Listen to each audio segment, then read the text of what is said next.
everyone, and thank you for joining me today. Today we are going to talk about current trucking capacity and it being on its path to stabilizing, right?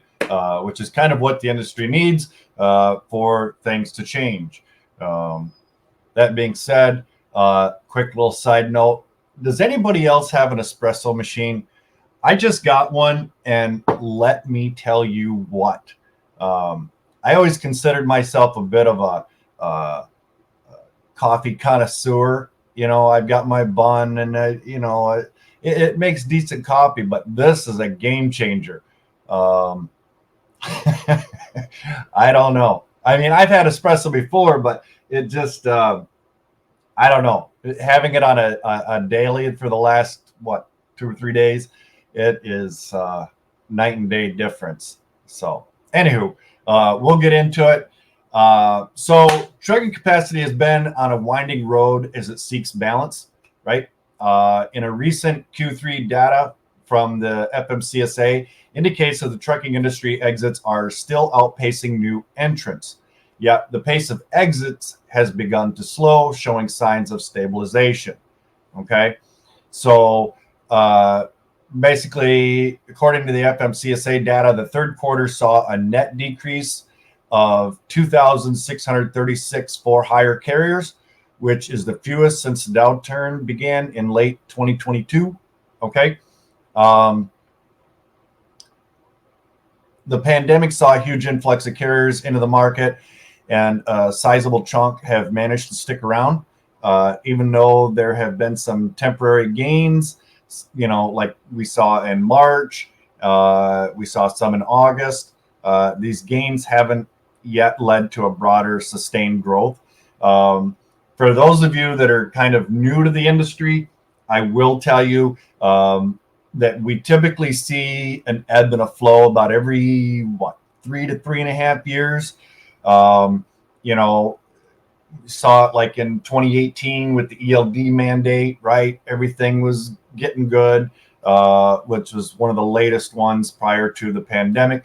And, you know, what goes up inevitably ends up coming down, right? And then, of course, you know, we end up with an overcapacity type situation. And then, of course, when the market, you know, when rates drop, first finger to get pointed is at freight brokers, right?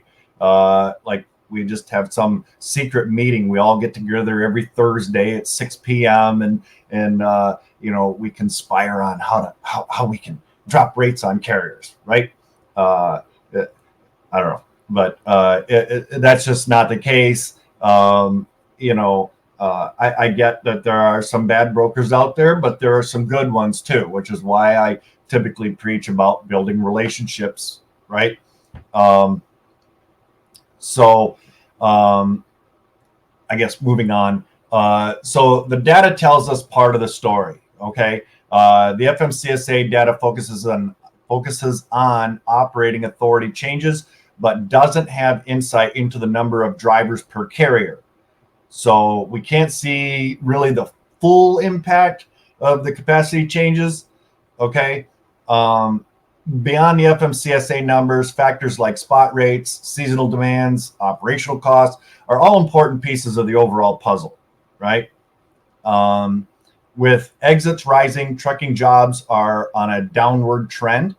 5,100 trucking jobs were lost in September. Warehousing jobs saw an even sharper drop of 27,000 jobs. Excuse me.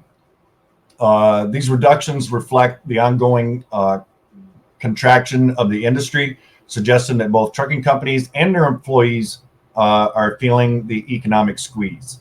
Okay. So I guess sort of big question is this enough to boost rates, right? The spot premium ratio remains negative, as highlighted by Chad Kennedy, Group Product Manager at DAT Freight and Analytics, which if you don't already have DAT, it is my favorite load board, and for several reasons. And so if you need it and you're looking for the discount, we do have that in the description down below, as well as my recommendations for factoring eCarrierCheck if you're looking to build carrier relationships, or if you're a carrier looking to build broker relationships. There's a wealth of information there, as well as finding direct customers. Okay, so again, something I use pretty much daily. I love the guys over at eCarrierCheck. So worth a check if you haven't already. Okay, so you're like, Tim, what's going to happen next, right? Well, I don't have a crystal ball, but as Q4 unfolds, all eyes are on the continued exits, right, and job reductions to see if they will finally lead to the long anticipated rate recovery, right? Like we've been talking about, somewhere around Marchish is where, things are sort of looking at, where we're going to start to see some actual recovery. Obviously, we have to be aware of the January, February lull, how that's going to impact capacity and that kind of thing as well. The trends now point to a slow but steady capacity correction and a return to a healthier market. Okay. However, fewer exits could lessen the likelihood of a major market flip or quick rate rebound. Okay. So, yeah, I guess there still sort of remains, some things to be seen, as stated there, but it is, I think, a signal of, things kind of heading in the right direction. So at least according to the data, right, there's a few other factors there that data can't see, as we mentioned. But overall, I think that, while I hate to see anybody, have to be forced to exit due to, whatever's going on in the market, inevitably it does kind of have to happen, right? The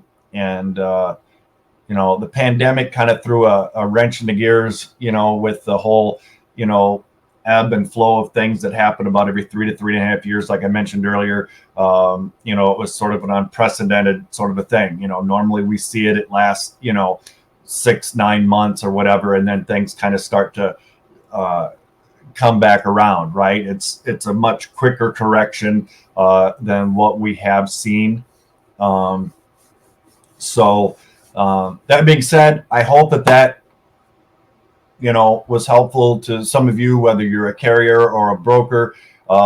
Again, with capacity exiting, even some of my own customers have talked about, the difficulties in finding direct capacity because they do work with carriers direct as well as with myself. And so I do think that, again, this is sort of a step in the right direction for the market overall. So not to sound preachy again, but build your relationships right before it's too late. And that goes for brokers and carriers, right? And if you're a shipper watching this, build your relationships with your brokers, your carriers, right? So anyway, I hope everybody's having a great day. I'm going to go ahead and sign off. Again, if you need recommendations for anything, if you need to email me or have something to share, freightmasterresources@gmail.com. If you need any help with anything, or you have something you'd like to share, a story, if you'd like to come on the show, by all means, reach out. Okay. Hope everybody's having a great day, and as always, be kind to one another. Bye-bye now.